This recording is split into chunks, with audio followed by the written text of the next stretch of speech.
नमस्ते। आज हम बात करने वाले हैं सोशल मीडिया के बारे में।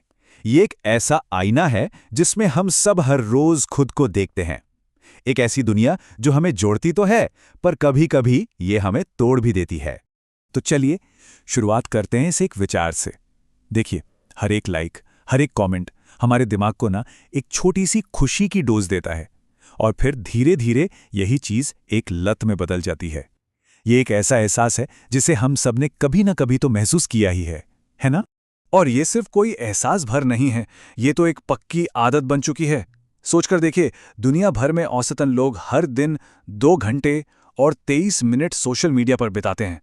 मतलब ये हमारी जिंदगी का एक बहुत बहुत बड़ा हिस्सा बन चुका है।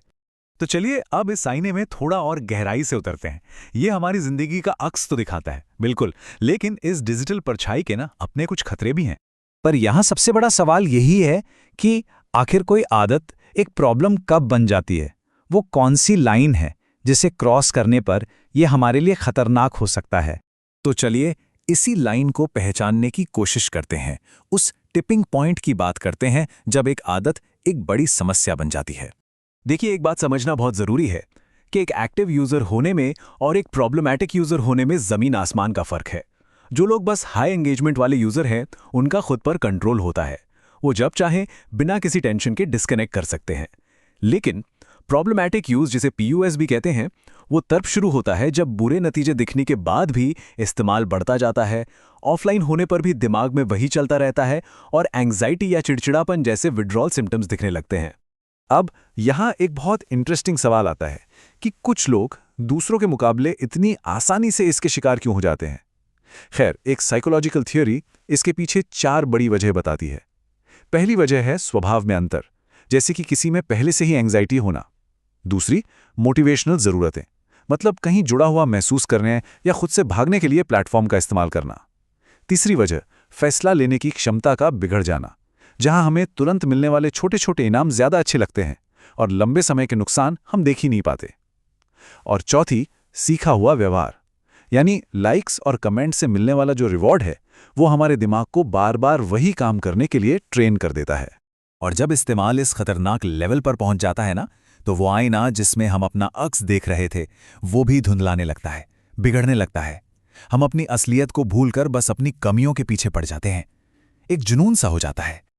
और यही जुनून हमें ले जाता है बॉडी डिस्मॉर्फिक डिसऑर्डर या बीडीडी की तरफ।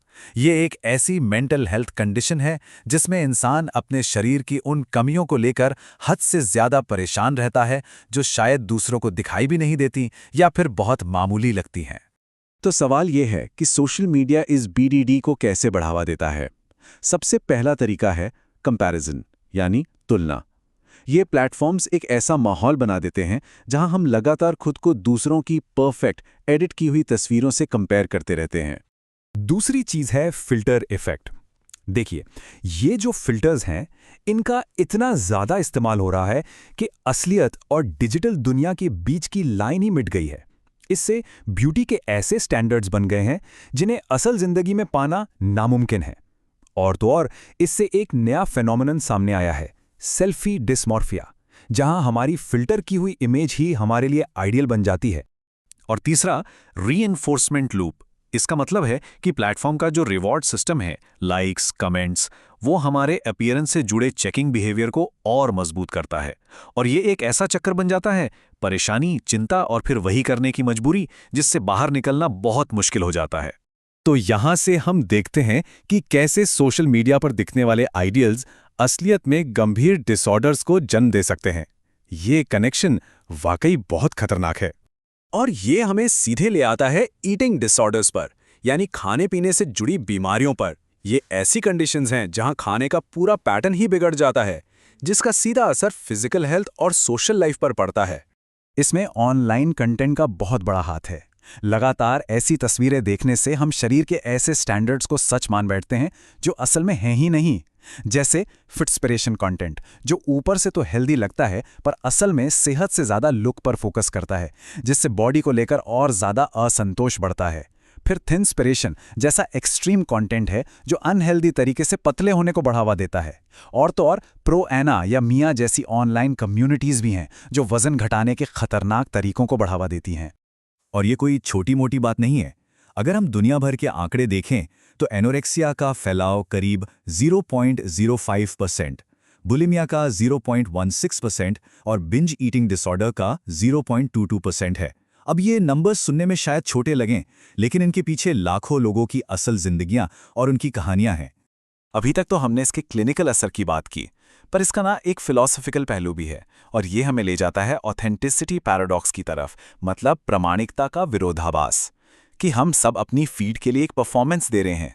तो फिर सवाल यही है, फिल्टर्स और फीडबैक लूप्स की इस दुनिया में हम आखिर ये परफॉर्मेंस दे किसके लिए रहे हैं? इसका जवाब शायद फ्लेक्सिबल ऑथेंटिसिटी के कॉन्सेप्ट में छिपा है। ये आइडिया कहता है कि हमारी ऑनलाइन असलियत कोई फिक्स चीज नहीं है। ये तो एक परफॉर्मेंस है जो हमारे डिजिटल ऑडियंस की उम्मीदों के हिसाब से बदलती रहती है, अडैप्ट होती रहती है। द बूटस्ट्रैप्ड फाउंडर में एक बहुत अच्छी बात कही गई है कि उनके लिए ऑथेंटिसिटी तब होती है जब आप उनके बनाए हुए सिंपल आइडिया में फिट हो जाते हैं। और मजे की बात यह है कि यही चीज उनके साथ आपके रिश्ते को खराब करती है। मतलब अगर कोई अपना असली कॉम्प्लेक्स रूप ऑनलाइन दिखाए तो हो सकता है कि ऑडियंस उसे ही फेक या इनऑथेंटिक समझने लगे। तो इन सब बातों को समझने के बाद इस फीड की दुनिया में आगे का रास्ता क्या है? कैसे नेविगेट करें? देखिए, इसका सल्यूशन सिर्फ ये नहीं है कि हम डिस्कनेक्ट हो जाएं। असली सल्यूशन तो इस बात का ध्यान रखने में है कि हम कौन सा कंटेंट कंज्यूम कर रहे हैं और हम खुद को ऑनलाइन कैसे दिखा रहे हैं। ये सब कुछ अवेयरनेस और क्रिटिकल थिंकिंग के बारे में है। और आखिर में एक सवाल जो हमें सोचना चाहिए कि इस तरह से संवारे हुए क्यूरेटेड पर्सनालिटीज की दुनिया में एक सच्चा असली कनेक्शन आखिर दिखता कैसा है? सोचिएगा जरूर।